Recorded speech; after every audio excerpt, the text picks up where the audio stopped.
அவர் சிரிக்கிறது எப்படி அந்த முகத்தை மாற்றினா சிரிக்க முடியுங்கிறதுக்கு கண்ணாடியை பார்த்து ஒரு மாதிரி அவருக்கு அவரே பயிற்சி பெற்றுக்குவாராம் கமல்.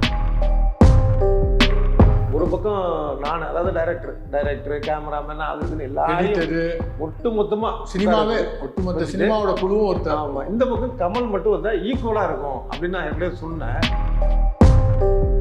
பெரிய செட்டு போட்டிருக்கோம், இந்த படத்தையே இந்த செட்டில் எடுத்துடலாம்னு நினைப்போம், ஆனால் என்னால் பார்க்கவே முடியாது, எனக்கு அவ்வளோ மேக்கப் போட்டு உட்கார வச்சுருப்பாங்க அப்படின்னு சொல்லும் போது சங்கர் உடனே சாரின்னு சொல்கிறாரு.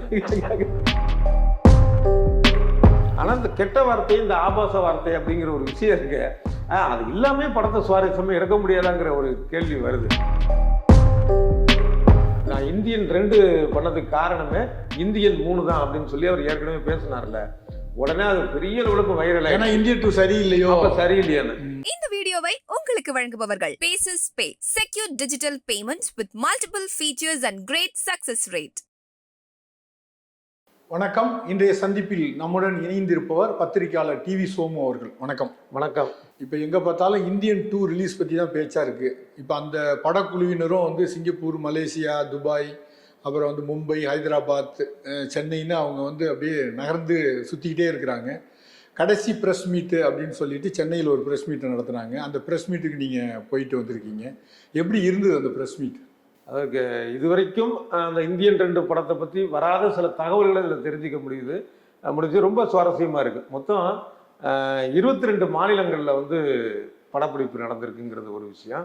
பொலிவியா நாட்டில் ஒரு படப்பிடிப்பு, அதை பற்றி நம்ம இதில் கூட டீசரில் கூட பார்த்துருப்போம். அந்த கடலும் வானமும் சேர்ற மாதிரியான அந்த ஒரு இடத்துல இருக்கும், பார்க்குறதுக்கு அவ்வளோ ஒரு ரம்மியமான இடத்துல உலக அழகியோடைய நடனம் ஒன்று. அந்த இடத்துக்கு போகிறதுக்கு 2 நாள் ஆகுமா, 2 ஃப்ளைட்டு மாறணுமா, அதுக்கப்புறம் ஜீப்பில் போகணுமா, யாருமே போகாத ஒரு இடத்துக்கு அங்கே அதை ஒரு காட்சிப்படுத்தியிருக்கிறாங்க அப்படிங்கிறத சொன்னார். அது ஒரு விஷயம். அப்புறம் 22 மாநிலங்களில் எடுத்த படப்பிடிப்பு, அது ஒரு விஷயம். அடுத்தது இந்த மேக்கப்பை பற்றி இன்னொரு விஷயம் சொன்னார் சங்கர். அதாவது இந்த இந்தியன் தாத்தா மேக்கப் தான் பெரிய விஷயமா இல்லை, அப்போலேருந்து இப்போ வரைக்கும். இல்லை, இந்த ப்ராஸ்தட்டிக் வந்து ரொம்ப திக்காக இருக்குமா, ரொம்ப இதாக. இப்போ வந்து கொஞ்சம் சின்னதாக வந்துட்டு, லேசாக வந்துட்டு. இந்தியன் 1ல் ரொம்ப திக்காக இருக்கும், இப்போ தின்னா வந்துருக்குது. அப்படி இருந்தாலுமே என்னென்னா, இந்தியன் தாத்தா நல்லா நடிச்சிருக்கிறாருன்னு சொல்கிறோம்ல, ஆனால் என்ன ஒரு விஷயம் அப்படின்னா, அவர் சிரிக்கிறது எப்படி அந்த முகத்தை மாற்றினா சிரிக்க முடியுங்கிறதுக்கு கண்ணாடியை பார்த்து ஒரு மாதிரி அவருக்கு அவரே பயிற்சி பெற்றுக்குவாராம் கமல். ஏன்னா அவர் சிரிச்சாருன்னு முகம் வேற மாதிரி மாறிட்டு கோணிட்டு போயிட்டு மாறிடும். ஆக எந்த மாதிரி முகத்தை மாத்தினா அதுல சிரிக்கிற மாதிரி வரும், இல்லை எந்த மாதிரி மாத்தினா கோபப்படுற மாதிரி ஒரு வரும் அப்படிங்கிறத வந்து கமல் பண்ணுவார். அதுக்குதான் சங்கர் ஒரு வார்த்தை சொன்னார். அதாவது ஒரு தெராசுல ஒரு பக்கம் நான், அதாவது டைரக்டர் கேமராமேன் அது இதுன்னு எல்லாரும் ஒட்டுமொத்தமா ஒட்டுமொத்த சினிமாவோட குழுவும் ஒருத்தர். ஆமா, இந்த பக்கம் கமல் மட்டும் வந்தா ஈக்குவலா இருக்கும் அப்படின்னு நான் ஏற்கனவே சொன்னேன். ஆனா இன்னும் சொல்ல போனா கமல் பக்கம் சாஞ்சிரும், அந்த அளவுக்கு அவருடைய உழைப்பு அப்படின்னு. இந்தியன் 2ல இன்னொரு விஷயம் வந்து குறிப்பிட்டாரு கமல்ஹாசன். எப்படின்னா, சங்கரை வந்து குற்றஞ்சாட்டினார். எப்படின்னா, பெரிய செட்டு போட்டிருக்கோம், இந்த படத்தையே இந்த செட்டில் எடுத்துடலாம்னு நினைப்போம், ஆனால் என்னால் பார்க்கவே முடியாது, எனக்கு அவ்வளோ மேக்கப் போட்டு உட்கார வச்சுருப்பாங்க அப்படின்னு சொல்லும் போது சங்கர் உடனே சாரின்னு சொல்கிறாரு. அது இல்லை சாரி என்ன, இது மூலமாக தானே அவருக்கான அந்த அவ்வளோ பேர் அங்கீகாரம் கிடைக்குது, நம்மளும் ரசிக்கிறோம். அதே மாதிரி. ஆனால் உண்மை தானே அது. ஏன்னா அந்த மேக்கப் போட்டால் ஒரு டக்குன்னு திரும்ப கூட முடியாது அப்படிங்கிற மாதிரி சொல்கிறாங்க. திரும்ப முடியாது, பார்க்க முடியாது, இந்த மாதிரின்னா எவ்வளோ சிரமப்பட்டிருப்பார் அந்த ஒரு விஷயத்துக்காக. அப்புறம் இன்னைக்கு வந்து இந்த சென்சாரில் வந்து கட் பண்ணதை பற்றி பேசினாங்க. அந்த தகவல் ஏற்கனவே வந்திருந்தாலும் இப்போ சங்கர் தன்னுடைய வாயால் சொன்ன விஷயங்கள் வந்து என்னென்னா, கிளாமரான காட்சிகளை கட் பண்ணாங்க, அப்புறம் சில கெட்ட வார்த்தைகளை கட் பண்ணாங்க அப்படின்னு அவரே அதை சொல்லியிருக்கிறாரு. இதில் நமக்கு தோன்றது என்ன அப்படின்னா, சரி இந்த கிளாமர் காட்சி சினிமா அப்படிங்கிறதெல்லாம் வந்து நம்ம ஒன்றும் இது பண்ண முடியாது. ஆனால் இந்த கெட்ட வார்த்தை, இந்த ஆபாச வார்த்தை அப்படிங்கிற ஒரு விஷயம் இருக்கு, அது இல்லாமே படத்தை சுவாரஸ்யமாக எடுக்க முடியாதாங்கிற ஒரு கேள்வி வருது. ஆனால் அதுக்கு கமல் என்ன சொல்கிறார் அப்படின்னா, நான் சின்ன வயசில் வந்து ஒரு கவிதை எழுதினேன், அந்த கவிதையில் நிறைய கெட்ட வார்த்தைகள்லாம் இருந்தது. கமல்கிட்ட தான் நிறைய சின்ன வயசு நினைவுகள் உண்டு போல இருக்கு. அதை வந்து எங்கள் அம்மா பார்த்துட்டு ரொம்ப கோவப்பட்டாங்க, அப்பாவுக்கு ஃபோன் பண்ணி வர சொல்லிட்டாங்க. அவர் வந்து என்ன இந்த மாதிரி கெட்ட வார்த்தைலாம் வச்சு எழுதுறியான்னு கேட்பாருன்னு பார்த்தா, இதில் தலை சரியில்லை, சீர் சரியில்லை அப்படிங்கிற மாதிரி சொல்லிட்டு, மற்றபடி நீ வந்து உறுப்புகள் பேர் தானே எழுதியிருக்கு, நீ டாக்டர் ஆயிரு, அந்த உறுப்புகள் பேர்லாம் எழுதலாங்கிற மாதிரி சொன்னார். ஆனால் கமல் எதுவுமே கொஞ்சம் சுவாரஸ்யமாக, கொஞ்சம் புரியாமல் இருந்தால் கூட கொஞ்சம் சுவாரஸ்யமாக பேசக்கூடியதுனால அந்த வகையில் அதை எடுத்துக்கலாம். மற்றபடி மறுபடியும் தோன்றது என்னன்னா, இந்த உலகத்தையே மாற்ற போகிறோன்னு சொல்லக்கூடிய ஒரு சினிமாவா, ஊழலை ஒழிக்கக்கூடிய ஒரு சினிமாவா இவங்க சொல்லக்கூடிய ஒரு நிலையில எதுக்காக அந்த மாதிரியான ஒரு விஷயத்த வந்து ஒரு ஆபாச வார்த்தைகள் மாதிரிங்கிறத சாதாரணமாக இப்போ வந்து சென்சாரில் சொல்லியிருக்கிறாங்க, எங்கள் படம் நல்லா இருக்கு, ஃபேமிலியாக பார்க்க வேணாமா, அதெல்லாம் எடுத்துருங்க அப்படின்னு சொல்றத சங்கரே சொல்கிறாரு. இப்போ மற்ற ஏதாச்சும் புதிய விஷயங்களை வந்து கமல் சொன்னாரா? இப்போ அதில் ஒரு முக்கியமான ஒரு விஷயம் அவர் சொன்னார். என்னன்னா, நான் இந்தியன் 2 பண்ணதுக்கு காரணமே இந்தியன் 3 தான் அப்படின்னு சொல்லி அவர் ஏற்கனவே பேசினார்ல. உடனே அது பெரிய லெவலுக்கு வைரல். ஏன்னா இந்தியன் 2 சரியில்லையோ, அப்போ சரியில்லையான்னு இது வந்து செய்தியாளர் யாரும் கேட்கல, மேடையிலே இருந்து சித்தார்த்து கேட்டார், இந்த மாதிரி இது வைரல் ஆகிட்டு இருக்கு, அதாவது இந்தியன் 2 சரியில்லையோன்ட்டு. அதுக்கு கமல் ரொம்ப அருமையாக பதில் சொன்னார். அதாவது ஒரு குழந்தைகிட்ட போய் அப்பா பிடிக்குமா அம்மா பிடிக்குமான்னு என்ன சொல்ல முடியும், 2 பேரையும் பிடிக்க தான் செய்யும். அந்த மாதிரி தான் நான் சொன்னதே தவிர மற்றபடி வந்து இந்தியன் 2 சுமார் அப்படின்னு நான் சொல்லலை அப்படின்னு சொல்லிட்டு இன்னொரு க்ளூவும் கொடுத்துட்டாரு. அதாவது இந்தியன் 2, 3 மட்டும் இல்லை, இந்தியன் 4க்கு கூட தயார், அந்த அளவுக்கு விஷயங்கள் இருக்குது அப்படின்ட்டு. அதோட இன்னொன்று சொன்னார் என்னன்னா, இதை கேட்டுட்டு இருக்கிற லைக்கா சுபாஸ்கரன் தயாரிப்பாளர் உடனே செக் புக்கை ரெடி பண்ண போகிறாரு இந்தியன் 4க்கு அப்படின்னு. அப்போ இதுவே ஒரு குழுவாக கூட வச்சுக்கலாம். இப்போ ஏற்கனவே ஒரு ப்ரெஸ் மீட்டில் இந்தியன் 2, 3, 4, 5 வருமான ஒரு கேள்விக்கெல்லாம் கூட ஐயோ நினச்சி பார்த்தாலே பயமாக இருக்குன்னாரு கமல். எப்படின்னா அவ்வளோ மேக்கப் போட்டு கஷ்டப்பட்டு இப்போ அவரே ஒரு உற்சாகமாக சொல்கிறாரு அப்போ இந்தியன் 4 அப்படின்ட்டுன்னு. அப்போ இந்தியன் 5 கூட வரும் அப்படிங்கிறது நம்ம எதிர்பார்க்கலாம். இன்னொரு விஷயம் என்னன்னா, வன்முறையை ஆதரிக்கிறீங்களா அப்படின்னு கேட்கும்போது ஒரு கேள்விக்கு அவர் என்ன சொல்றாரு, இது ஒரு கலைப்படைப்பு, இந்த படத்தை பார்த்துட்டு நீங்கள் போய் விருந்து சாப்பிடுங்க. இன்னொரு பக்கம் வந்து ஊழலை ஒழிக்க நிற்கிற நேர்மையான அரசியல்வாதிகள் இந்த படத்தை பயன்படுத்திக்கலாங்கிறது ரெண்டுமே ஒரு முரணாக இருந்தது. ஆமாம், அதாவது அன்னைக்கு என்ன செய்ய முடியும், இப்போ கமல் நிஜத்தில் பார்த்தீங்கன்னா காந்தியடிகளை ரொம்ப புகழ்வார், நமக்கு தெரியும். நிறையா அவருடைய பிறந்த நாளுக்கெல்லாம் நிறையா பேசுவார், காந்தி பிறந்த நாள் அன்றைக்கி பேசுவார், மற்ற சில மேடைகள்லையும் பேசியிருக்கிறாரு. அந்த மாதிரியான ஒரு நபர் தான் கமல்.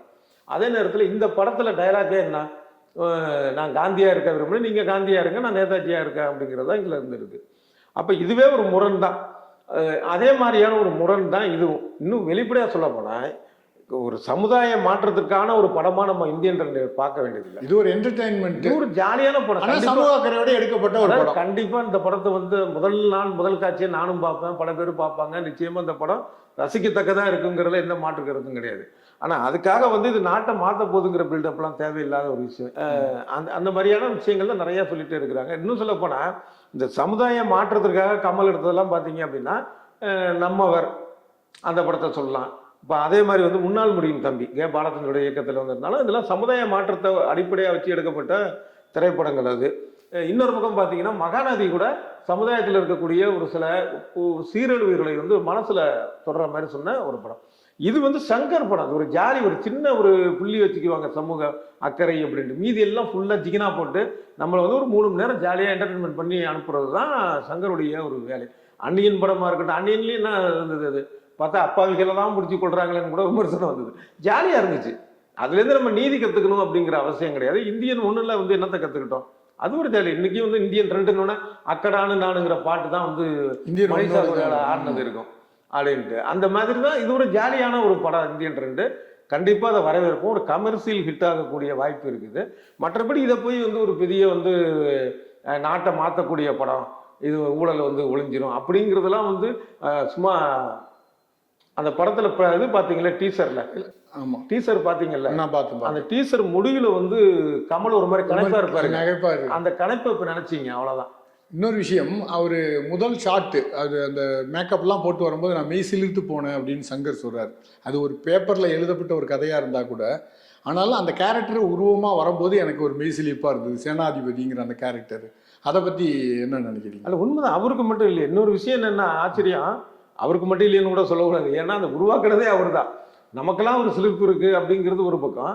அதை ரொம்ப இதாக சொன்னார். அதாவது அந்த இந்தியன் 1 சமயத்தில் ஃபஸ்ட்டு வந்த சமயத்தில் இந்த மேக்கப்பை போட்டு வந்தப்போ எந்த மாதிரி ஒரு சிலிர்ப்பு இருந்ததோ, இந்தியன் 2லேயும் அந்த சிலிர்ப்பு எனக்கு வந்தது. ஏன்னா அந்த அளவுக்கு அவருடைய பர்ஃபார்மன்ஸ் வந்து அது மேக்கப் மட்டும் அல்ல, அந்த ஸ்கிரீன் பிரசன்ஸ், அவர் அங்கே வந்து நிற்கிறது வந்து பார்த்தா யாரோ ஒருத்தர் அப்படின்னு.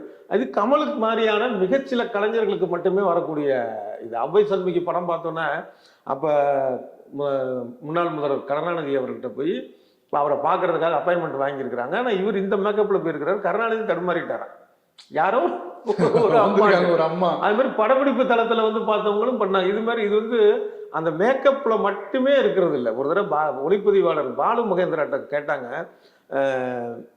எல்லார்ட்டையும் தான் கேமரா இருக்குது, ஆனால் நீங்கள் எடுக்கிறது மட்டும் ஒரு மனசில் பதிகிற மாதிரி, மனசை என்னமோ பண்ணுது ஏன் அப்படிங்கிறப்பாங்க. அது மாதிரி மேக்கப் யார் வேணாலும் போட்டுக்கலாம், ஆனால் அந்த உள்ளார்ந்த நடிப்பை வந்து ஒரு அர்ப்பணிப்பான கமல் மாதிரியான ஒரு கலைஞர்கிட்ட தான் அந்த வெளிவரும். அதனால் இந்த மேக்கப்பை விட பெரிய அதிசயம் கமல் தான். அந்த அதிசயத்தோட ஒரு பகுதியை நம்ம இந்தியன் ரெண்டில் பார்க்க போகிறோம் அப்படிங்கிறது வந்து ரொம்ப ஒரு எதிர்பார்ப்பாக இருக்குது. கடைசியாக ஒரு கேள்வி, இந்த ப்ரெஸ் மீட்டில் வந்து பேச மறந்தது, எஸ்ஜே சூர்யா கேரக்டரை யாருமே சிறப்பாக பேசலை. அவர் அந்த படத்தில் இருக்கிறது மாதிரியே அது தெரியல. அவரோட கேரக்டர் ரொம்ப முக்கியமான கேரக்டராக இருக்கும்னு நினைக்கிறேன். இப்போ இங்கே இந்த கேமியா ரோல் பற்றி அவர் சொன்னார், வரிசையாக சங்கர் சொன்னப்போ கூட என்னென்னா அதில் ஒரு பெரிய பட்டியல் இருக்குது. சமுத்திரகனி, இப்போ வந்தார் சித்தார்த், அவரே வந்து கேமியா ரோல் தான் சொல்லிட்டார். அவர் சித்தார்த் வந்து ஒரு ஆர்வமாக எல்லா ப்ரொமோஷனும் வராரு, இப்போ அவரையும் கேமியா ரோலில் தான் சேர்த்துட்டாருனால அது மாதிரி நிறையா இருக்கும். ஆனால் அதை கரெக்டாக பயன்படுத்தியிருப்பாங்க. அந்த மாதிரி தான் இருக்கும்னு நம்ம எதிர்பார்க்கலாம் முடிய. ஏன்னா இவ்வளவு கலைஞர்களுக்கு வந்து வாய்ப்புகளை கொடுக்க முடியாத சின்ன சின்ன விஷயங்கள் தானே அவங்க வந்துட்டு போகிறதுக்கான இதாக இருக்கும். ஆனால் வந்த சில காட்சிகளில் கூட அவர் நிச்சயம் முத்திரை பதிப்பாருன்னு நம்ம உறுதியாக சொல்லலாம். எஸ்ஜே சூர்யா பற்றி தெரியும், அதில் வந்து அவர் கலக்கிட்டு போயிடுவார். இன்னும் 4 நாட்களில் அந்த படம் ரிலீஸ் ஆக போகுது. உங்களுடைய பார்வையில் இது எந்த அளவுக்கு எதிர்பார்ப்பை ஏற்படுத்தி இருக்குன்னு நினைக்கிறீங்க? இந்தியன் 2 பெரிய அளவில் எதிர்பார்ப்பு ஏற்படுது. மக்கள்கிட்ட ஒரு ரசனையான ஒரு ரசிக்கக்கூடிய ஒரு ஜாலியாக ரசிக்கக்கூடிய ஒரு தரமான மசாலா படம் அப்படிங்கிற அளவில் வந்து மக்கள்கிட்ட ஒரு எதிர்பார்ப்பு இருக்குது. மற்றபடி வந்து இதை பார்த்து ஊழல் ஒளியும் போகணும் அப்படிங்கிறதெல்லாம் வந்து இது ஜாலியாக பார்க்கலாம்.